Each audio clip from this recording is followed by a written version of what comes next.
অন্য একজন ধর্মীয় মানুষকে আপনি সুইপার পদে চাকরি দেন স্যার, আপনার এখানে একটা কুকুর মারা গেলে সে ফেলবে না, আপনার এখানে টয়লেটটা জাম লাগলে স্যার সে কিন্তু অবশ্যই জামটা ছাড়াবে না। যেমন একজন মহিলাকে এর আগে মনে হয় মুক্তিযোদ্ধা কোটায় মেবি, আমি শিওর না, চাকরি দেওয়া হয়েছিল। সে অনেক হিজাব টিজাব করে আসে, বাইরের রাস্তাটাও ঝাড়ু দেয় না, এবং আমাদেরই একজন লোককে টাকা দিয়ে ঝাড়ু দেওয়াচ্ছিল। পরে আবার সদর উপজেলায় বদলি হয়েছে, ওখানে গিয়েও কিন্তু উনি কাজ করে না। উনি আমাদের যে একজন ছেলে ওখানে চাকরি করে তাকে দিয়ে কাজ করে না স্যার। আপনার দরকার হচ্ছে স্যার দক্ষ কর্মী। আপনারা সুইপার পদের নিয়োগে স্যার এত হার্ড কোচিং, আর এত আমার তো আপনার দপ্তরে কোনো লিখিত কাজ দিবেন না। আমার হলো ঝাড়ু দেওয়া, বালতি পরিষ্কার করা, ময়লা পরিষ্কার করা, ডাস্টবিন পরিষ্কার করা, মরা হরা ফেলা। তো আমাদের বেলায় এত হার্ড কোচিং করে স্যার। আগের স্যারকে আমরা স্মারকলিপি দিয়ে বলেছিলাম, স্যার কিন্তু একদম স্মৃতিশীল করেছিলেন লিখিত পরীক্ষাটা। সেখানে আমাদের ছেলেমেয়েরা ওই লিখিত পরীক্ষায় টিকে এবং ভাইভাতে পাস হয়ে আসছে। আজকে আমি বলবো না যে আপনি আমার ছেলেকে চাকরি দেন স্যার, আমারও ছেলে এই পরীক্ষায় অংশগ্রহণ করেছিল, সদর উপজেলায় মাস্টার রুলে চাকরি করে, ওকে দেওয়ার দরকার নাই। আপনি অন্য কিছু বাছাই করে আপনি হরিজন জনগোষ্ঠীকে দেন। আজকে দেখেন স্যার, উপজেলা পর্যায়ে যারা আছে তারা হাট বাজার ঝাড়ু দেয়, ওরা অল্প সংখ্যক লোক থাকে, ওদের ভালো চলে। কিন্তু আমরা জেলার মধ্যে যারা আছি স্যার, আমাদের দেয়ালে পিঠ ঠেকে গেছে স্যার। আমরা এখানে নাই কলকারখানা, নাই গার্মেন্টস, নাই ফ্যাক্টরি, আমরা কি করে খাবো? আমরা তো একটা দোকান দিতে পারি না, আমরা একটা ব্যবসা বাণিজ্য করতে পারি না, আমরা হোটেল রেস্টুরেন্টে ঢুকতে পারি না। বৈষম্য করা হয় কি জন্য স্যার? এই পরিচ্ছন্ন কর্মী বিধায় আমাদেরকে বৈষম্য করা হয়। কিন্তু আমাদের এই বাপদাদার আদি পেশাটা যদি আমাদের কাছ থেকে কেড়ে নেওয়া হয় স্যার, তাহলে আমরা কোথায় যাব? আপনি আমাদের বাপ মা, আপনাকেই বিচার দেই স্যার। আপনি বলেন যে কিভাবে আমরা বাঁচবো স্যার। আমি আপনার কাছে করজোড়ে অনুরোধ করবো স্যার, আপনি আমাদের বাবা মা, আপনি আমাদের মাথা, এই নিয়োগটা বাতিল করে স্যার আপনি হরিজন জনগোষ্ঠীকে পুনরায় নিয়োগ দেন স্যার। এই বলে আমার কথা শেষ করছি স্যার। সংগঠন, তিনটা সংগঠন আমরা এখানে উপস্থিত আছি। হরিজন ঐক্য পরিষদ, হরিজন অধিকার আদায় সংগঠন এবং জাতীয় কল্যাণ পরিষদ। এবং আমরা রংপুর সহ সারা দেশে এই ব্যাপারটা নিয়ে আমরা প্রতিবাদ করছি। রংপুরেও কিছুদিন আগে নিয়োগ হয়েছে, আমরা ওখানকার যে প্রশাসক মহোদয় ছিলেন তার সাথে আমরা ওনার সাথে আমরা দেখা করে স্মারকলিপি দিয়েছিলাম, এবং এখানে হরিজনদেরকে অগ্রাধিকারটা সেখানে দেওয়া হয়েছে। হ্যাঁ, পঞ্চগড়ে কাজ হয়েছে। রংপুরে আমরা কিন্তু করার পরে এটা কিন্তু সমাধান হয়েছে। আমরা নিয়োগের আগে দেখা করেছিলাম রংপুরে। স্যার এখন আপনারা তো আমাদের থেকে, আমরা তো আপনাদের থেকে স্যার কম বুঝি। ব্যাপারটা হচ্ছে যে স্যার একজন সুইপার পোস্টে চাকরি করা, সে কিভাবে জানবে ইংলিশ ট্রান্সলেশন করতে বা বীজ বুঝবো? আমরা যারা শিক্ষিত তারা তো আমরা অন্য পেশায় যাওয়ার চেষ্টা করছি, কিন্তু স্যার হচ্ছে যে এই পেশাটা তো আমাদের যারা বাপ দাদারা বা যারা এই জায়গায় আছে, আমাদের তো প্রয়োজন, যেটা বলে গেছেন আমার আগে, যে আসলে এখানে একটা কোন পরিচ্ছন্নতার কাজ হলে এটা অবশ্যই আমাদের প্রয়োজন পড়ে। এবং অনেক জায়গায় দেখবেন স্যার, অনেকেই আমাদের অপরিজনরা যারা আছে তারা চাকরি করছে, কিন্তু তারা কাজ করতে না পেরে আমাদের জাতিদেরকে ডেকে ডেকে এনে 2500 টাকা দিয়ে সে কাজ করায়। ওই তখন ওই অফিস আদালত নোংরা থাকে।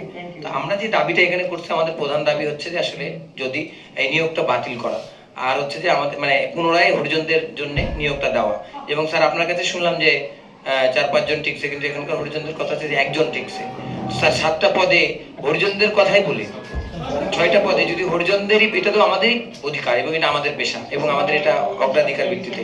তো সেটা আমরা বলছি যে আসলে আমাদের যদি তাহলে 6 জনের স্যার, সেখানে তো আমরা অবশ্যই 6 জনেরই আমাদের অধিকার পাওয়ার কথা।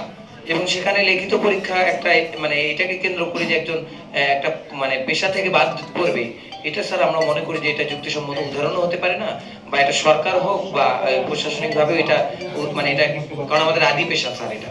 তো এখন আমাদের এটা, এবং আমরা মনে করি যে প্র্যাকটিক্যালি তাদের কাজের যে কাজ করবে সেটার পরীক্ষা নেওয়া হোক, যারা টিকবে পরবর্তীতে প্র্যাকটিক্যাল পরীক্ষা করে তারা উত্তীর্ণ হলেই তাদেরকে নেন, লিখিত পরীক্ষা বাদে। আমরা মনে করি যে আমরা তো এটা বিশ্বাস করি যে আমরা এই কাজে দক্ষ, সে কাজ আমাদের থেকে অন্য কেউ ভালো পারবে না।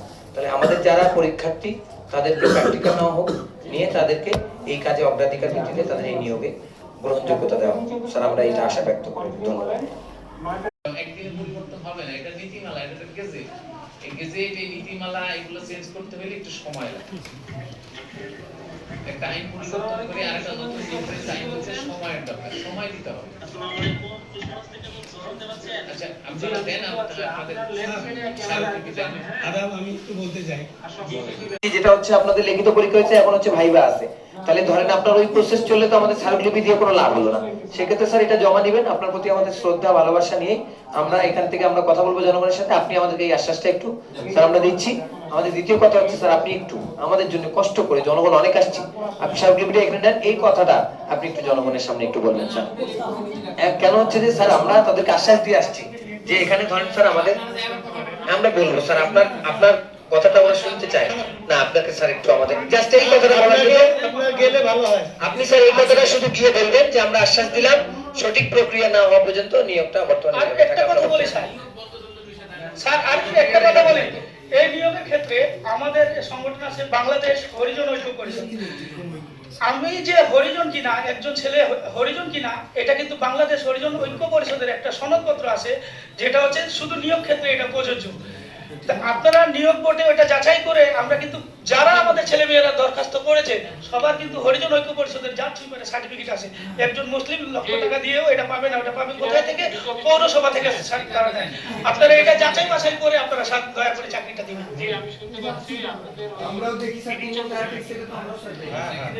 স্যার,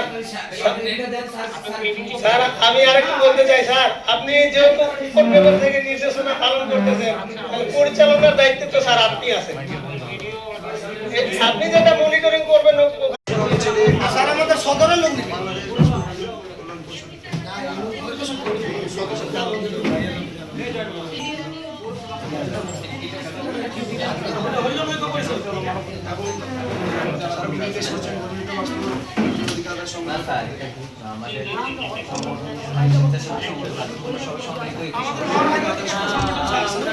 তিনটে একসঙ্গে দিলে তো হয়তো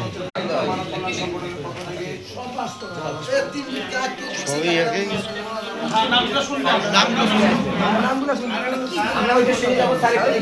যে ওই রাতের মধ্যে যাতে আমাদের কোনো কিছু করতে না হয়, স্বচ্ছভাবে সকলের সামনে রাত 5টা পর্যন্ত কাজকর্ম করে তারপরে এই রিটেন পরীক্ষার রেজাল্টটা দেওয়া হয়েছে। এবং 20 জন নিরীক্ষক ছিল, শুধু পরীক্ষক যে ছিল তাও না, তাদের পরে আমরা 20 জন নিরীক্ষক আছি এবং সব কিছুই করেছি আমরা আমাদের নির্বাচনী বোর্ডের আদেশের মধ্যে এবং সরকারি বিধিবিধান। ধন্যবাদ স্যার। তাহলে তাদের দাবি কি এখন আপনারা মানে মেনে নেবেন না? তারা যদি এখন আমি বলেন। বোর্ড কর্তৃপক্ষের কাছে পেশ করতে পারি দাবি মেনে নেওয়া না মেনে নেওয়া, এবং আমরা ছাত্রের সাথে কথা বলছি, তারা খুব সফটলি দেখবেন বিষয়টা। স্যার এখানে ভোট কর্তৃপক্ষকে কমিশনার স্যার সভাপতি, মেম্বার সেক্রেটারি হলো কমিশনার স্যার। ঠিক আছে, ধন্যবাদ স্যার, ধন্যবাদ।